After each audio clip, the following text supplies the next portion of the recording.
Welcome. So I'm doing this a little backwards. I just did the procedure, but I need to go back and film other things. So, welcome. This is my egg freezing journey. Super corny, but the reason I'm doing this is because, I'm 35. I have a lot of friends, colleagues, acquaintances. As I told them I'm doing this, they were super curious because, people want to know, oh, I heard it's expensive. Oh, do the shots hurt? What's the procedure like? Etc. So I thought it might be helpful just to compile a little video about my own personal experience.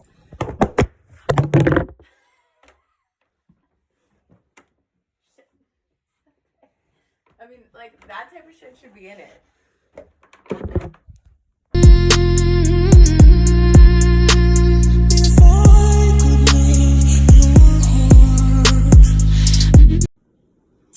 Obviously, I'm not an influencer.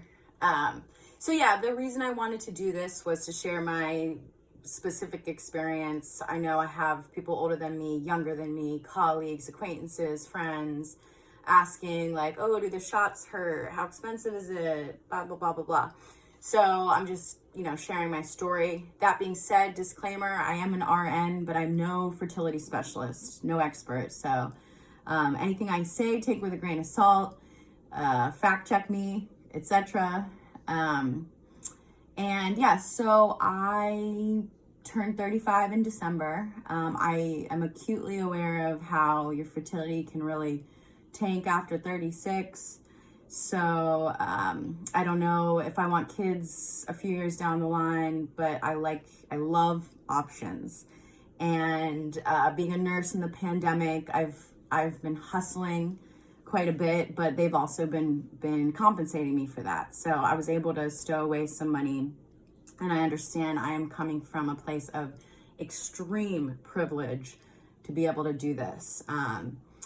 Speaking of options, so if you look at this process of freezing your eggs, it is technically the first half of IVF. So when you do IVF, they freeze the embryos and then they implant them. So this is just the first half of that.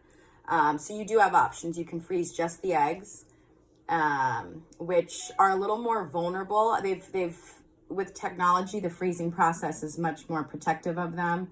But they're, one cell versus an embryo, which is a lot more. So they can be a little more vulnerable. So you can freeze embryos with your partner's sperm. If you don't think you'll meet some nice sperm, you can get some donor sperm. I'm sure you could do like a mix of both. If you still want some eggs, just in case. So those are the options. Come along for the ride. This is going to be not super engaging and not a lot of action shots, just me talking to the camera. And bear in mind that you could shell out all this money and this time and etc. And none of them could be viable, and this could all just not work at all. I've made peace with that. I, again, love options, so I'm putting away this money to have this option. Also, speaking of money, I believe, some insurances probably cover it. I know that they typically cover for a couple that is trying, or they can cover for a couple that is trying to conceive but hasn't been able to. This is different. You're preserving your fertility, so it's typically not covered. You can get creative. I put it on the HSA, FSA card, whatever it's called. I don't know a lot about insurance. I know some of these bigger tech companies sometimes cover it 100%. So find out from your employer, but not for us nurses, or healthcare workers. But ask questions. I've heard of some people like getting a job specifically because it does cover this process. And we'll go over pricing in just a little bit. All right, well, come along for the ride. Also, I remember I was looking up videos and podcasts, and Reddit and all this stuff about people's experiences. And I stumbled upon, I don't know if any of you guys out there do Peloton, but my girl Robin, she did a little, like, I guess it was maybe like a Facebook or Instagram live where she talked about her experience. And she had a really good point where she said, you know, it's easy to approach this from a place of fear.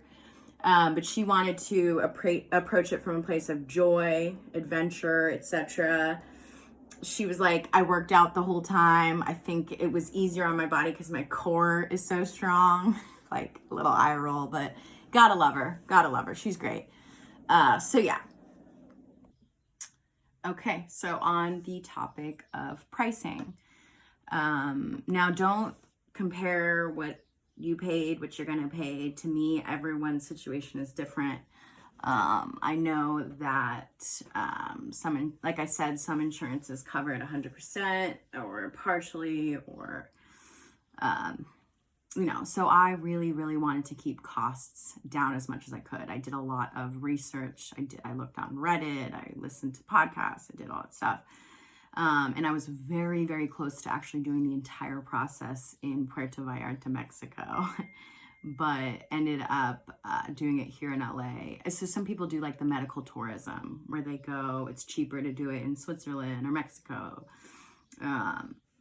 So the next best thing to me was maybe getting my meds abroad for a cheaper cost.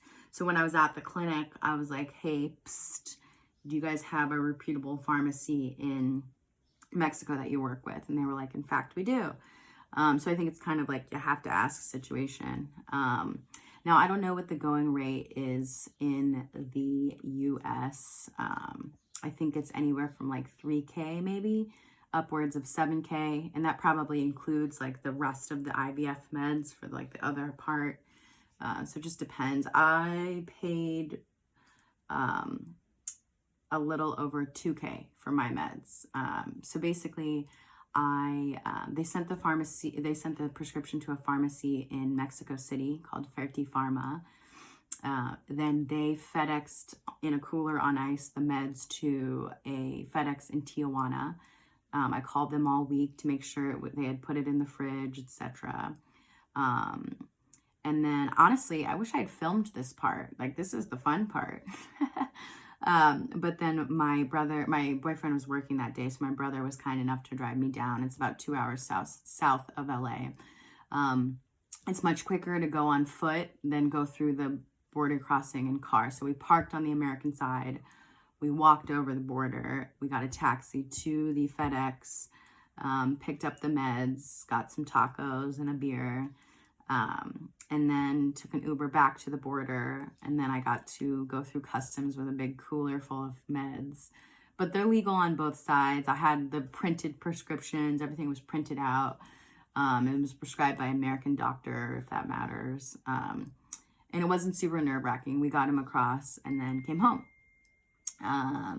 So basically that was that. And you know, all the directions, everything's in Spanish, but it's the same drugs and they worked. So we good.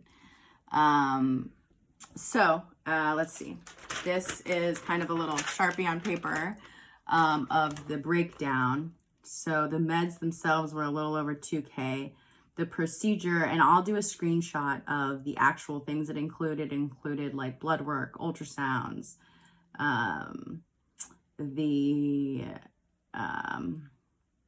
you know, come to think of it, there were probably a couple times I paid like $200 here and there for initial blood work and ultrasounds that I don't include here. But this included like the anesthesia, the procedure, the egg extraction, etc. And I'll do a screenshot of that. So that itself was almost 6K, coming to a total cost of a little under 8K. They include the first year of storage in that, and then it's $700 a year. That's kind of a messed up after. So again, it varies. Like, they could cover yours 100%. Yours could be, you know, 15K. But yeah, that was what I personally did to try and keep costs down. Just real quick, something I forgot to mention is when I had to pay for the meds with Ferti Pharma, it was through a like very secure payment website, and it only accepted Mexican credit cards. So I didn't realize that at the time, but I reached out to my good friend who has a Mexican credit card, and he paid for it, and I just reimbursed him.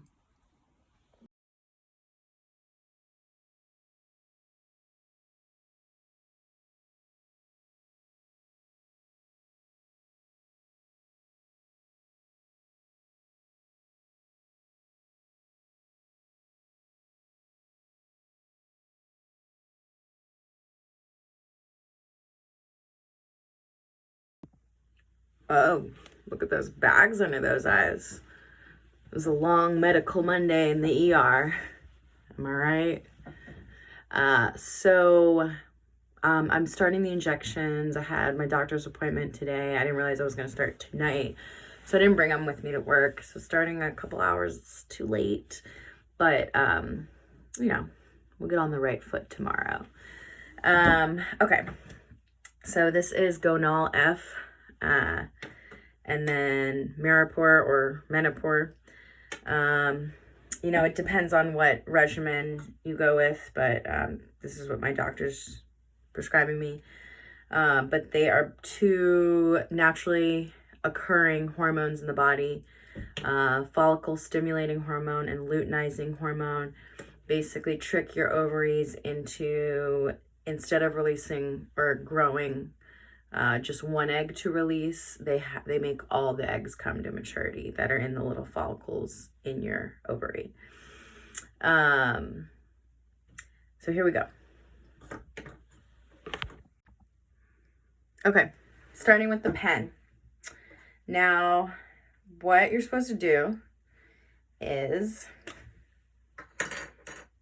you are supposed to turn the dial to what you want it to be. In my case, it's 275. You get it to well, you can't see, but 275. So then you put this little sub-Q needle on.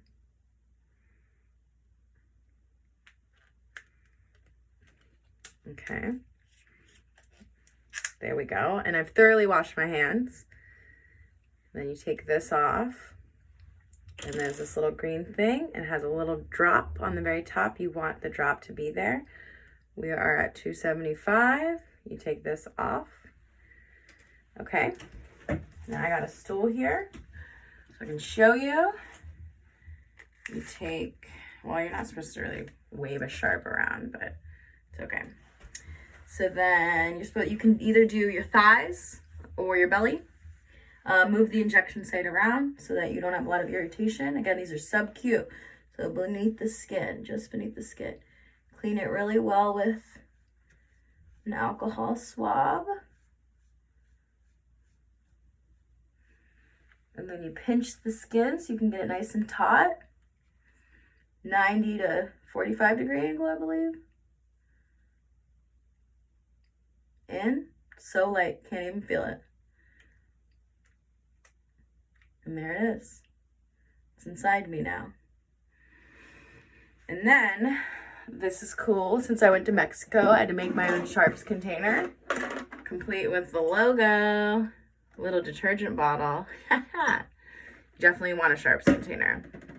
And then, yeah, it's down to 0 now. So it all went in. And I'm doing this wrong. You put the cap back on. You twist it off together. Okay, it's not really working.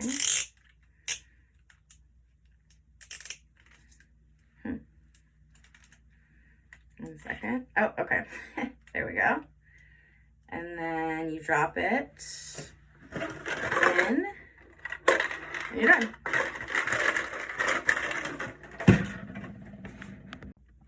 Okay, now we have the Menopur. So, okay. Basically, your kit will probably come with easier things to use than this, but I have to I have this little vial. This was the like diluent, whatever. And then the powder, and I'm doing 2 of them. Each is 75, I gotta do 150. So in this case, this is a glass vial, so I'm using a cloth to break it. And I have a syringe, so snap.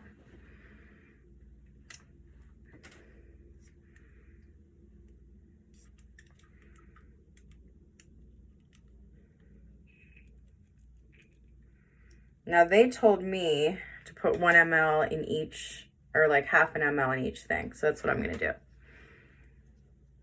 And I clean off the top. I need more alcohol, 1 second.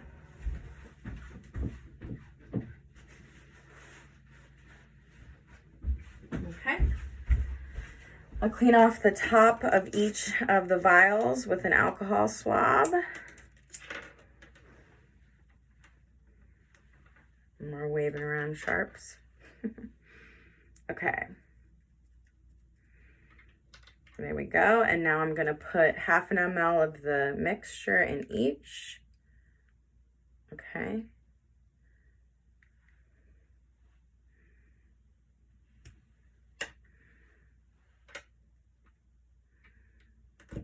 Oh, it kind of smells funny. Very sterile. Okay. So that worked just fine. And then you're supposed to swirl, not shake, but it's kind of already disintegrated. Okay. And then I'm going to pull it up in the syringe. You got to go towards the bottom to pull it up. Again, I think the American version gives like a really user-friendly way to do this. You don't have to be a experienced RN. Okay.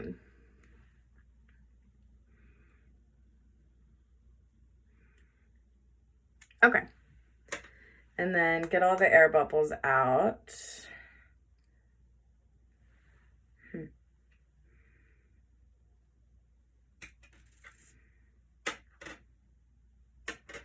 Okay. There we go. Get rid of your filling needle in your sharps. And put on a sub-Q needle. Okay. I'm going to do the other side of the belly now. Okay.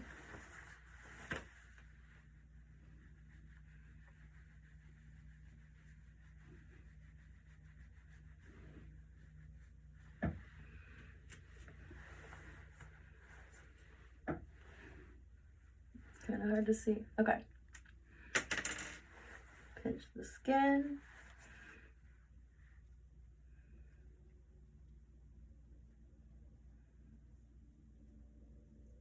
All done.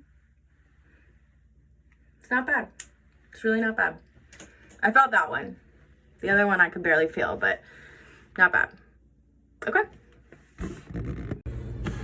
So I'm on day 3 of the hormone injections for freezing my eggs. They told me at the clinic that by day 3 or 4, I could experience some period-like symptoms. We are injecting hormones into our body every night.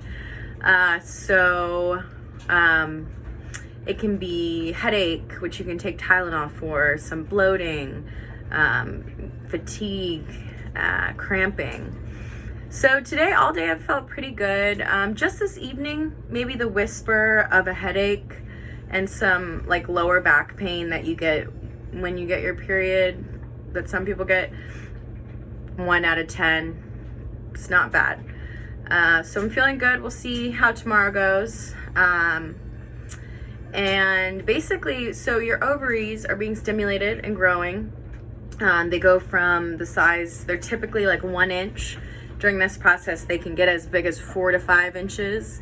I listened to podcasts on the way to work about this process because I was curious over the past couple of weeks. And one guy said they go from the size of walnuts to grapefruits. No. No. So yeah, 1 to 4 to 5 inches. So obviously, you know, you're gonna feel a little full. Because of that, they ask you to refrain from sexual intercourse and heavy exercise. You can go on walks, you can do some light things. What you really want to avoid is a lot of bending and twisting, which I'll have to be careful at work because I have an active job.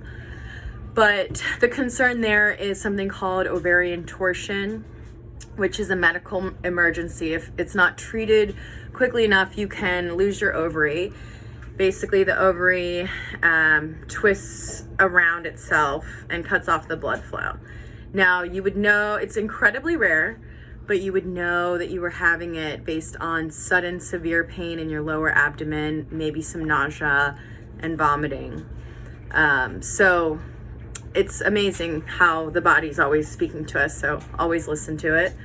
The other concern is like a hyperstimulation of the ovary, where it gets big and then some fluid leaks out. Again, treatable. You'd have discomfort down there. And again, they're monitoring you every few days with ultrasound, so they're monitoring for anything like this. This used to be a pretty common occurrence during IVF, but because they changed the strategies and the protocols, it's incredibly rare. I think 5%, and those are very mild cases, maybe 1% more severe, and it's much more common in women with polycystic ovarian syndrome. All right, I'll check back in later. Oh, shots, shots, shots, shots, shots, shots, shots, shots, shots, shots, shots.